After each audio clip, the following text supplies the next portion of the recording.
بتاعتك الراس بتاعتها سليمة واتشرخت، البخاخة دي سليمة تمام زي ما انتوا شايفين، ولكن بقولك الفكرة طبعا هتستعمليها ازاي. مش هترميها، هتاخدي الراس بتاعتها اللي هي بتعتبر كل البخاخة عبارة عن راس، وهتجيبي ازازة على مقاس البخاخة بتاعتك او الراس بتاعت البخاخة، وهتبداي انك انتي تربطيها. ازازة صغيرة، اي ازازة على فكرة هتربط، بس اهم حاجة حجم الازازة يكون صغير زي كده عشان تجيب اخر الخرطوم بتاع البخاخة بالشكل ده، وهتستغلي راس البخاخة ومش هترميها.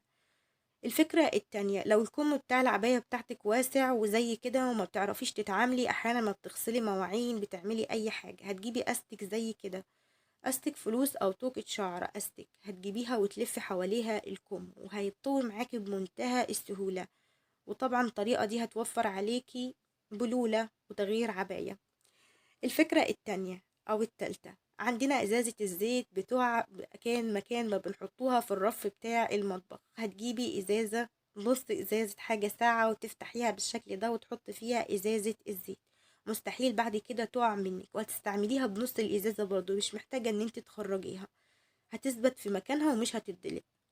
السكر، المكرونة، أي حاجة عندك مفتوحة بيلم عليها النمل، طبعا انت عايزة تحافظي على الحاجة بتاعتك من غير ما يروح ناحيتها أي نمل أو أي حاجة تشوفيها في الأكل بتاعك ويضايقك وبرضه هيضرك. هتعملي ايه؟